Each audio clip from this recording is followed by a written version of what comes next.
At 86, Jack Nicklaus is again being linked to a secret $750 million Saudi LIV Golf deal, and the supposed video proof appears devastating until the footage is examined properly. One number this enormous can stain a lifetime faster than any missed putt. Apparently, 18 major championships buy trophies, jackets, and respect, but not protection from a story designed to outrun the evidence. Yet the real scandal is not simply whether Saudi officials approached Nicklaus. It is how a genuine meeting, a rejected offer, and a much larger disputed figure were blended into one explosive accusation. What does the video actually prove? Who pushed the $750 million story? And why did a Florida jury ultimately treat that claim as an attack on Nicklaus's name?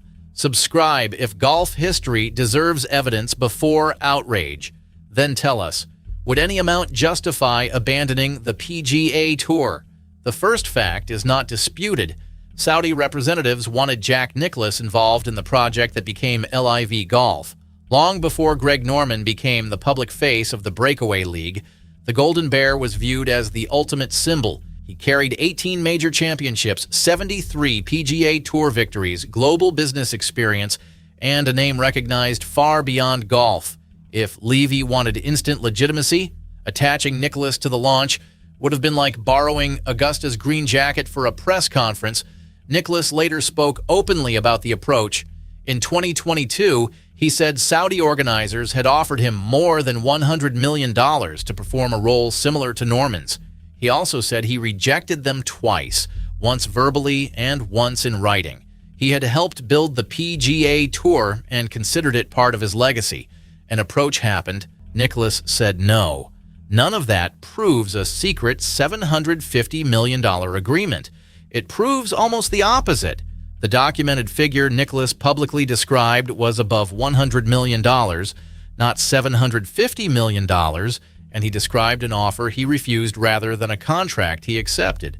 However, internet storytelling rarely allows a modest difference of roughly $650 million to interfere with a dramatic thumbnail, add old footage, serious music, and the word exposed, and suddenly arithmetic is apparently optional.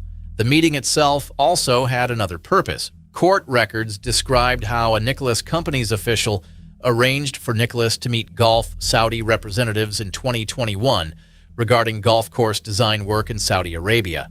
During those discussions, the organizers also raised the possibility of a leadership role in the new league. Nicklaus maintained that he had no interest in fronting a rival to the PGA Tour. A business meeting therefore became the raw material from which a much darker story could later be constructed. That distinction matters because golf course design and league endorsement are not the same transaction. Nicklaus had spent decades creating courses around the world. Discussing a Saudi design project would fit his established business. Becoming the public champion of a league created to challenge the PGA Tour would carry a completely different meaning. One concerned architecture, the other concerned loyalty, influence, and the future structure of professional golf.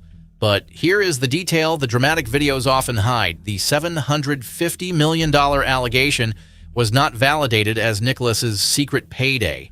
It became central to a defamation case that Nicklaus won. The conflict grew from a bitter struggle between Jack Nicklaus and Nicklaus Companies, the business carrying his own name. In 2007, a $145 million transaction gave billionaire Howard Milstein's interests control over the golf course design operation and important branding rights. Nicklaus later stepped away from his executive role, triggering a 5-year non-compete period. When that restriction ended, disagreements exploded over what he could do, which opportunities belonged to the company, and how freely he could use his identity. Imagine winning 18 majors and eventually needing lawyers to debate how you may use your own name. Golf has produced cruel bunker lies, but few are stranger than that. Nicklaus Companies pursued legal action accusing him of diverting business opportunities and engaging in discussions connected to LIV. Nicklaus fought back. He argued that the company and its representatives spread false claims that he had considered a $750 million deal to support the Saudi-backed league and that he was no longer mentally capable of managing his affairs. Those allegations cut deeper than an ordinary disagreement over money. Nicklaus built his public identity around competition, course design, charity, and loyalty to traditional golf institutions, saying he secretly considered selling that loyalty for $750 million invited fans to question everything. It reframed a rejected approach as hidden betrayal. Worse, suggestions about his mental fitness threatened to dismiss his own account before he could defend it. The case eventually reached a Florida jury. In October 2025, jurors found Nicklaus Companies liable for defaming him and awarded Nicklaus $50 million. The jury concluded that statements associated with the company harmed his reputation and exposed him to ridicule, mistrust, or contempt. Milstein and executive Andrew O'Brien were cleared of personal liability, an important legal distinction. Still, the verdict represented a major public vindication for Nicklaus. That verdict changes how every viral proof clip must be viewed. A video may prove that Nicklaus discussed being approached. It may show him acknowledging an offer above $100 million. It may contain testimony about meetings or internal business conflict, yet none of those pieces automatically prove he accepted, negotiated, or seriously considered a $750 million LIV contract. Context is not decoration. Context is the difference between an offer being rejected and a legacy being sold. Consider the wording carefully. Was offered identifies an action by the party making the approach. Considered describes a response inside the recipient's decision process. Accepted establishes agreement. Online claims often slide from the first word to the third without producing evidence for the second. That verbal trick is useful because viewers hear the huge number and mentally complete the scandal themselves. The accusation scores an eagle before the evidence reaches the tee. Nicklaus's documented response remained consistent. He said he turned down the Saudi approach because he had helped start the PGA Tour. That does not require viewers to treat him as flawless or to ignore legitimate questions about international golf business. It simply means the specific accusation must be judged against the available evidence. A rejected offer is still newsworthy. Turning it into a completed secret deal is not tougher commentary. It is a different factual claim. The number itself created enormous viral power. $750 million sounds almost too large for golf, even in the LIV era. It dwarfs the amount Nicklaus publicly acknowledged. It exceeds many celebrated athlete contracts and instantly suggests private negotiations at the highest level. Once attached to an 86-year-old icon, it also produces irresistible irony. The guardian of tradition supposedly preparing to cash the biggest check in golf rebellion. However, sensational size can hide evidentiary weakness. Large numbers make audiences ask what someone would do for the money rather than whether the money was genuinely offered. That shift is crucial. The moral debate begins before the factual question is settled. Viewers start deciding whether Nicklaus betrayed the PGA Tour while nobody has shown a signed contract, payment record, acceptance letter, or reliable confirmation of a $750 million agreement. Now the story turns from LIV Golf to something even more personal. Who controls the legacy of Jack Nicklaus when the man, the company, and the brand no longer speak with one voice? For decades, Jack Nicklaus meant both a person and a commercial empire. His name appeared on courses, equipment, clothing, events, and charitable work. That arrangement created value because the business borrowed credibility from the golfer's life. Once the relationship fractured, the same structure became dangerous. Corporate statements could travel under a name fans associated with Nicklaus himself, even while he disputed what was being said. The legal war therefore became a fight over more than future design fees. Nicklaus wanted to protect the meaning of his name for his family and for golf history. The company wanted to defend the rights and business interests it had acquired. Each side viewed the other as crossing a boundary. Money mattered, but identity mattered more.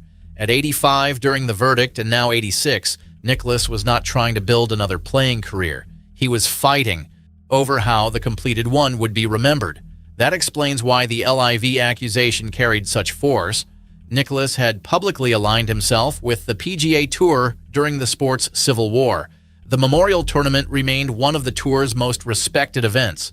His image on the 18th green at Muirfield Village represented continuity between generations, suggesting that he privately entertained a staggering Saudi offer did not merely question one business choice. It attacked the central story he told about loyalty. Critics can reasonably ask why Nicklaus attended the Saudi meeting at all. The answer provided in court records was course design, a normal part of his business world. Critics can also argue that accepting any meeting created room for misunderstanding. Fair enough. Public figures must expect scrutiny when major commercial interests collide. Yet scrutiny means examining evidence, not treating proximity as guilt. Meeting Golf Saudi did not automatically make him LIV's secret chairman. Others may ask whether the publicly acknowledged offer above $100 million was itself troubling. That is a legitimate discussion. Why did organizers believe Nicklaus might listen? What role did his company play in arranging contacts? How far did the conversation travel before he rejected it? Those questions deserve reporting. They do not require inventing an accepted $750 million deal. In fact, exaggeration weakens the real story because it lets every difficult question get dismissed alongside the false claim. This is why Nicklaus's refusal mattered even without the disputed figure. More than $100 million was already an extraordinary amount. Rejecting it strengthened his public claim that loyalty outweighed the payday. Whether fans admire that choice or question every detail, the decision belongs in the historical record. Replacing it with a false acceptance story reverses the meaning entirely. The man who said no becomes the man secretly waiting for a larger yes. The alleged video proof must therefore pass basic tests. Is the clip complete? Who recorded it? When was it made? Does Nicklaus discuss an accepted deal or only acknowledge being approached? Is the $750 million figure spoken by someone with first-hand knowledge? Does any document support it? Has the material been edited around missing context? Without satisfactory answers, the word proof becomes marketing rather than evidence. Courtroom footage can be especially misleading when separated from the case result. Lawyers ask questions containing allegations. Witnesses repeat disputed claims while denying them. Documents are displayed before their reliability is decided. A short clip can make an accusation sound official simply because it was spoken under courtroom lights. Yet trials exist precisely because allegations are not verdicts. Here, the eventual verdict favored Nicklaus on the defamation claim. That does not mean every statement made by Nicklaus was judicially certified as perfect. Civil cases involve specific claims, legal instructions, burdens of proof, and decisions about particular defendants. The jury held Nicklaus Companies liable while clearing two individual executives of personal liability. Responsible analysis must retain those details. Still, the broad outcome cannot be honestly presented as proof that the $750 million accusation was true.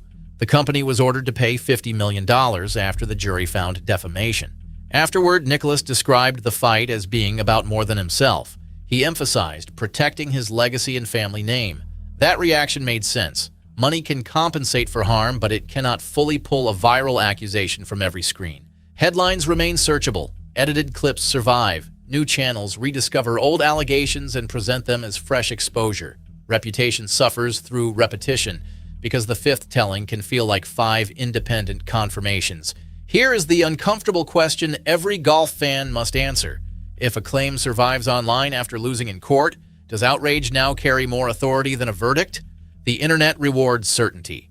Nicklaus was approached and later won a defamation case over a disputed figure is accurate but complicated. Secret $750 million deal exposed is immediate, angry, and easy to share. One requires viewers to understand offers, meetings, corporate rights, and legal findings. The other requires only a shocked face beside a stack of Saudi money. Guess which version travels faster? Golf audiences should resist that trap because the sport depends heavily on honor. Players call penalties on themselves. Scorecards matter. A single incorrect number can disqualify a competitor. Commentary should respect a similar standard. If evidence supports $100 million offered and rejected, write that score. Do not enter $750 million accepted because it produces a more exciting leaderboard.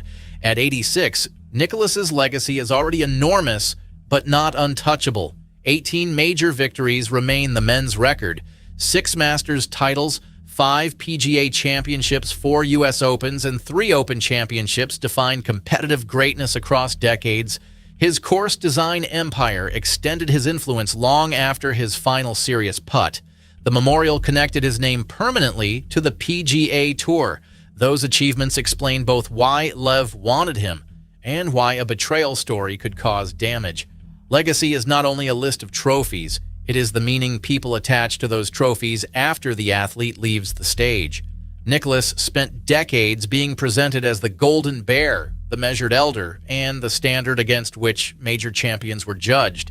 A secret LIV deal would have challenged that image. Therefore, anyone making the accusation carries a heavy responsibility to prove it, especially after a jury found that related claims damaged his reputation. What happens next is less about another contract and more about information. Old videos will continue circulating. The $750 million number will keep appearing because it is too spectacular for headline writers to abandon voluntarily. Nicklaus's court victory provides a powerful answer, but viewers must connect the verdict to the allegation. Without that context, vindication becomes a footnote while the accusation remains the title. The clearest conclusion is straightforward. Saudi organizers approached Jack Nicklaus. He publicly acknowledged an offer exceeding $100 million. He said he rejected it verbally and in writing because of his connection to the PGA Tour. A much larger $750 million claim later became part of a defamation battle. A Florida jury found Nicklaus Companies liable and awarded him $50 million. No verified video proves that Nicklaus secretly accepted a $750 million LIV deal. If new documents ever reveal a signed agreement, the story changes immediately. Until then, the available record shows an approach rejected, an accusation amplified, and a reputation defended in court. That is the evidence, not the thumbnail. Jack Nicklaus spent his career knowing every stroke had to be counted. The same rule should apply to the numbers attached to his name.